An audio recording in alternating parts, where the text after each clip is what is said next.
Okay, let's get into this. Picture it. A massive night in football history, May 31st, 2025, in Munich. One team just clicks, everything goes right. And the result, Paris Saint-Germain winning their first ever UEFA Champions League trophy. Finally. But not just winning it, they absolutely demolished Inter Milan 5-0. Yeah, 5-0. That's the biggest winning margin ever in a Champions League final. Just stunning. Nobody saw that coming, not on that scale. A stunning romp, yeah. That's how some reports put it. We've looked through reports from CNN, the Daily Mail, BBC Sport, and our mission here really is to unpack all that. Right. We want to pull out the key insights, the memorable moments, the surprising details from these sources. Basically give you the shortcut to understanding how PSG pulled this off, why Inter collapsed so badly, and, what the bigger picture is here. Exactly. We'll guide you through the match narrative, the standout players, the tactics, the emotion, everything that made this final so historic. Perfect. So let's start with PSG. This wasn't just another trophy for them, was it? This was monumental. Oh, absolutely. Think about it. 14 years under QSI ownership. This trophy, big years, la Coupe aux Grands Oreilles.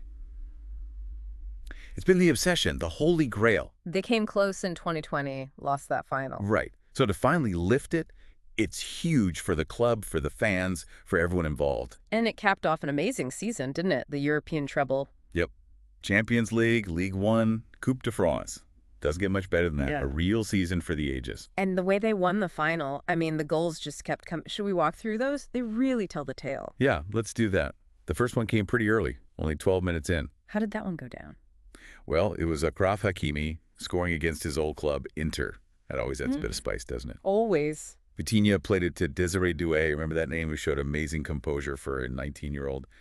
Slid it across, and Hakimi just tapped it in. Simple finish. Looked almost too easy, actually. The report said Hakimi looked almost a bit embarrassed scoring like that against his former team. Huh. Well, too easy sums up the night for PSG, maybe. And then, just 8 minutes later, bang, 2-0. Yeah, and this one really showed off their counterattack. It started with William Pacho down the other end. The defender. Right. Barella, for Inter, maybe hesitated, thought the ball was going out. But Pacho, he didn't give up, kept it in play brilliantly. That launched the break. Okay. Kvaratskhelia fed Dembélé. Dembélé found Doué again, and his shot took a deflection off DeMarco, the Inter defender. Wrong-footed the keeper, Sommer. So Doué involved again, assist on the first, goal on the second, even with the deflection. PSG were just flying. Absolutely flying. And Inter, well, they tried to get back into it after halftime, but PSG just shut the door. Yeah, that third goal really killed it, didn't it? Around 63 minutes. Totally. It was Doué again, getting his second, described as a wonderful flowing move. Vitinha and Dembélé linked up beautifully, a quick 1-2, and Doué just calmly finished it past Sommer. 3-0. Game over, really. Pretty much. But PSG, they weren't done. They just kept going. 10 minutes later, 73rd minute, Kvaratskhelia makes it 4.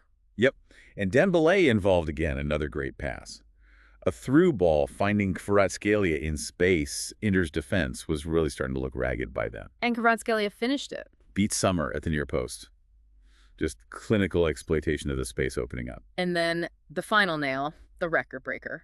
Goal number 5. In the 86th minute, this one came from a substitute, Seni Mayulu, another teenager, just 19. Wow.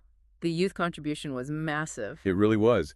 Mayulu linked up with the other subs, Barcola and Zaire Emery, more young talent, and his shot pinged in off the post. Must have been some celebration for him. Oh yeah, pure joy. Looked almost surprised himself, running with his knees high. And that goal, the 5th, that's what sealed the record margin. Just incredible. It's an incredible attacking display. But beyond just the goals, who were the real standouts for PSG? Who drove this victory? Well, you absolutely have to start with Desiree Doué, man of the match.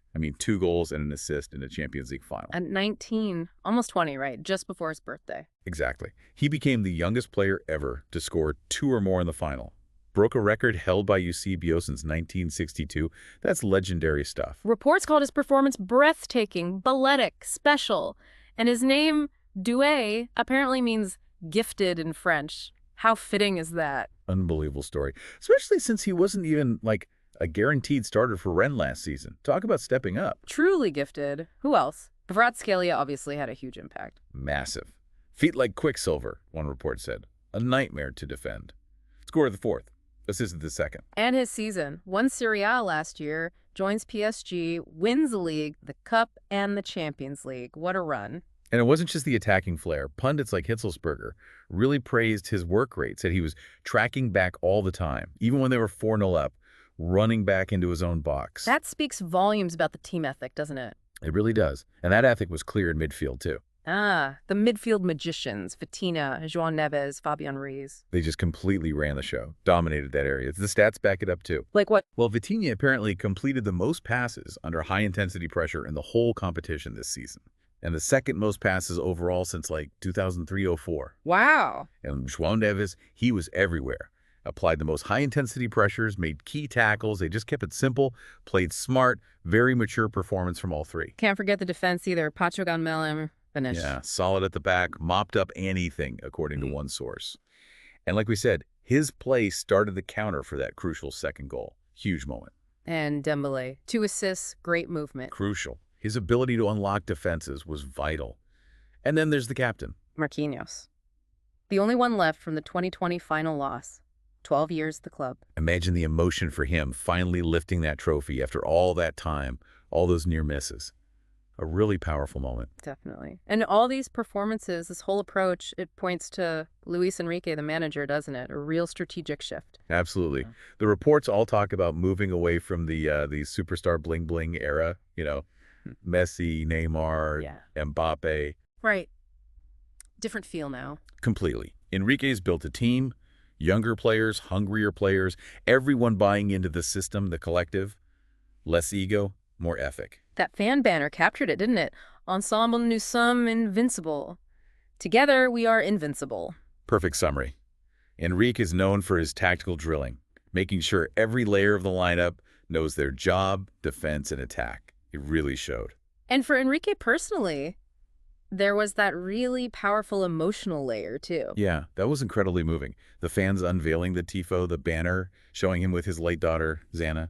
Who sadly passed away in 2019. Right, and he'd spoken about wanting to win this trophy again for her, like he did with Barcelona back in 2015 when she was there celebrating on the pitch. He was apparently wearing a shirt with a similar image during the game. Yeah, just raw emotion right there on the biggest stage. Pundits like Steven Gerrard said, things like that make players fight even harder for their manager. You could see the respect. Okocha, Hargreaves, Hitzelsberger. They all praised his leadership, his humanity, the job he's done. Amazing strength. It really shows the human side of sport. So for PSG, a total Hollywood ending after years of trying. But every story has two sides. Which brings us to Inter Milan. Must have been just devastating for their fans. Utterly heartbreaking. Reports described fans crying, leaving early, just couldn't watch anymore. The players looked completely broken. And it was such a brutal end to their season. They were dreaming of a treble just weeks before, weren't they? They were. In April, it was still on. But then it all fell apart. Lost the Coppa Italia semi, lost the league title on the final day at Napoli, and then this in the Champions League final. Yeah. From potential treble to empty-handed, brutal. And the performance in the final, the reports were pretty harsh. Understandably so. Outclassed in every area, carved open at will. That's the kind of language used. One report said they struggled to make it past the halfway line for ages. Didn't create much. Barely anything. Thuram's header off target from a corner was mentioned as about their only real sniffy goal. Just nothing worked. Any specific player singled out? Unfortunately, yeah. Federico DiMarco had a really tough night. A howler, according to some. Involved negatively in the first 2 goals, playing players onside, turning his back. He got subbed off early. And the keeper, Sommer. He looked panicked, conceded 5 from 8 shots on target, beaten at the near post a couple of times. Just couldn't stem the tide. Lautaro Martinez, their star striker. Pretty much anonymous, isolated, couldn't get into the game at all. So, across the board, it was just a bad night. Yeah, player ratings were very low in one source. It just looked like a total mismatch. PSG's youth and energy against Inter's age. The oldest team in the competition really looked at that night. Couldn't handle the pace. And this kind of defeat, it puts pressure on the manager, Simone Inzaghi, doesn't it? Inevitably. There's talk about an offer from Saudi Arabia lingering temptingly. I mean, his record isn't terrible. 6 domestic cups, 2 Champions League finals in 3 years is pretty good. But this loss and the way the season ended, it's tough. Plus, there's a feeling this might have been the last shot for some of those older players. Adds to the pressure, definitely. Okay, let's maybe pull back for a wider view. The 5-0 scoreline. We know it's a record, but how does it stack up historically? It's genuinely historic. Biggest margin ever in the final. Beats the old record of 4 goals. Have teams scored 5 before? Only twice. Real Madrid beat Eintracht Frankfurt 7-3 way back in 1960, and Benfica beat Real Madrid 5-3 in 1962, but winning 5-0, keeping a clean sheet. Yeah. That's unprecedented in the final. And there's that theory, the Ewing theory. Does that apply here? Yeah, it's an interesting angle. Bill Simmons' idea, right? Team gets better after losing its biggest star. Like Patrick Ewing in the Knicks. Exactly. And PSG, after losing Mbappe, Messi, Neymar in recent times, they go and win the big one with this younger, team-focused approach. It fits the theory perfectly. Mbappe even congratulated them, right? He did. And Marquinhos kind of dedicated it to former players like Mbappe and Di Maria, too. Yeah. Shows the shift, but also acknowledges the past. The match stats must paint a pretty stark picture, too. Oh, absolutely brutal if you're an Inter fan. Yeah. BBC stats showed PSG with nearly 60% possession, but it's more than that. Go on. Shots. 23 for PSG, only 8 for Inter. Shots on target. 8 versus 2. Expected goals, the XG metric. PSG 3.23, Inter just 0.49. That shows the quality of chances. Huge difference. And touches in the box, 31-14. Successful passes in the final third, 107-43. Just dominance across the board. Even things like fouls and offsides tell a story. Yeah, Inter had almost double the fouls, 13-7, and were caught offside 5 times to PSG's 0. That can suggest frustration, disorganization, struggling to cope. And for French football, this is massive, right? First win since '93. Huge. Marseille were the last French team to win it back in 1993. And wasn't that final also in Munich? It was. Munich has this weird little history now, hosting finals where a team wins its first European Cup. Nottingham 479, Marseille 93, Dortmund 97, Chelsea 2012, and now PSG in 2025. Strange coincidence. While PSG got their first, Inter missed out on their fourth, and their second final loss in 3 years.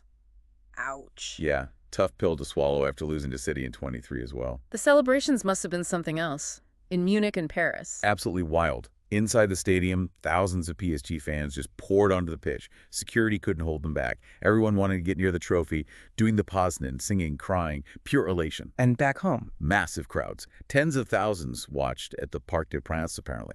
Then huge celebrations under the Eiffel Tower on the Champs-Élysées, going late into the night. Must have been chaos. Well, they deployed like 500 or 400 police in Paris, so they were expecting it to be intense. Dembélé even put out a message asking fans to celebrate peacefully. Shows the scale and the passion involved. It really does feel like that Hollywood ending for PSG, achieving the dream in such dominant fashion. Yeah, and for Inter, the heartbreaking part of the thriller, as one source put it. Luis Enrique called their season a thriller horror film earlier on. PSG got the thriller ending.